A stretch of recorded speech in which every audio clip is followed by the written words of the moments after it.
Today, a quick couples session with the Canon R6 and the 85mm F1.2. Taylor Jackson. Shooting 67 weddings last year. Taylor Jackson, welcome. So Taylor, you are well known in this community. You're an amazing photographer. Today, come with me while I photograph a mini session. What a mini session is essentially it's a regular shoot that would be 45 minutes. It's the 15 to 20 minute version of it. And on this specific shoot, all I am using is the Canon R6 and the 85mm f1.2. Also, if you're not yet a member of the members website, please join up before October 1st because the price goes up on October 1st. So join up now, and there's 100% money back guarantee. So if you join and you're not into it, it's just not for you, just send me an email, let me know, and I will send you your money back. But now, let's get to the shoot.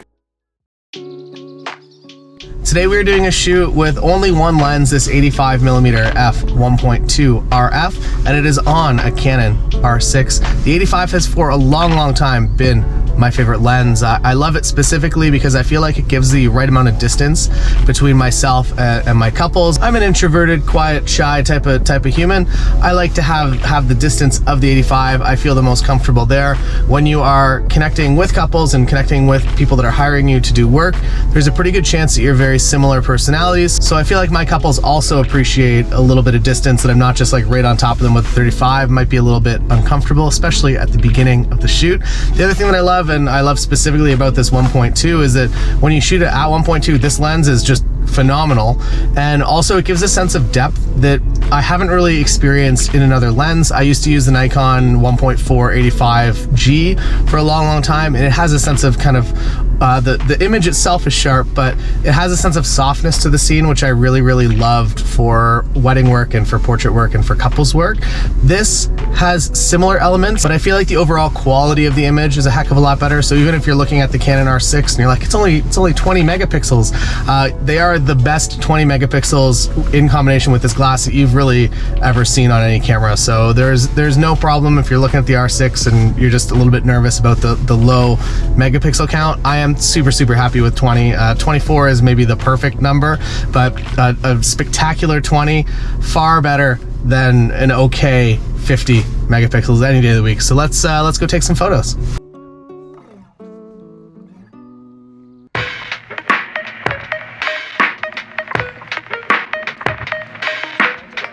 So starting off with a very non-threatening image, just having them hold hands and walk the other way. As a couple, I feel like this is the most comfortable way to start a shoot.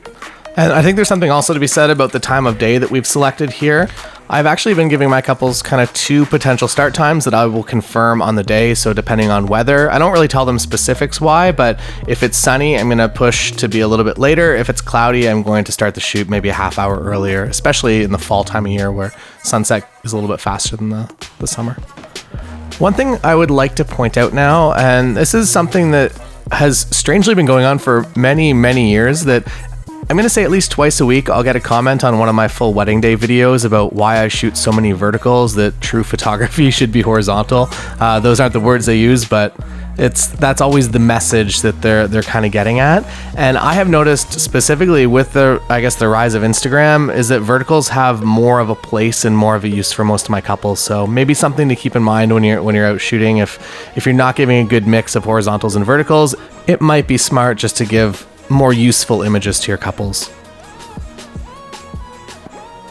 Heading down this alley, I think I like flare, but I think that this might be just a little too much flare. I couldn't really get off center enough to keep it all just kind of out of my lens. So this is what the photo looks like. I think it's worth having, but it's definitely not the image of the shoot, I don't think. Around the front of the building, we found these weeds. I don't know what they are. They're nice. They reflect all the light. The thing that I like about them is that they both absorb the light and then kind of kick that back. So they're going to work as a natural bounce to kind of light them, even though they're completely backlit by the sun. Another thing that I guess is important, the Canon R6 does an incredible job just finding that eye autofocus even when you are in challenging conditions like this. This one not so difficult, but the last one that I showed that was just really completely covered with sun is a challenging situation to put an autofocus computer into, but it does an incredible job. What I really like the 85mm lens for is something like this, that I can create a lot of depth in an image. I have a lot of kind of that foreground roll into focus and roll out, and we're realistically just in the front yard of this office building. Now into a location you may have seen before if you're a follower of this channel, and subscribe if you're not a follower of this channel. And basically why this location works so well is because the ground is reflective, so it gives that nice fill, and it just makes your life nice and easy regardless of which direction you're kind of facing. It will always be my goal to get my couples in the best light possible and then look for background second. Sometimes everything comes together, but right here, the light is really good. The background is realistically nothing, but because I can shoot at 1.2, I can kind of make that look somewhat interesting, or at least hide in the field here. This isn't working. Sorry if you're getting allergies from this. I processed this one a little bit hot because there were some distracting elements in there, and when I made it all warm, it all cohesively came together. And without the sun pointing right down my barrel, I'm able to get a little bit more natural style skin tones. And that's it. 20 minutes complete. I ended up delivering about 50 photos just because the lighting and everything just worked out so well. That's it, that's all. 22-minute mini session complete. I'm very happy with the yield that I got, and I believe that now Lindsay and I are going to make some scalloped potatoes for dinner. So look forward to, there's no video on that, sorry. Don't forget to subscribe and like the video if you liked the video. If you didn't, that's fine too. Thanks for watching anyways. See you next time. Don't forget the special price on the members group closes on October 1st, 2020. Unfortunately, there are no scalloped potatoes included in the member site. But you can join our members only Facebook group and share photos of your scalloped potatoes if you'd like. You don't have to, but you could.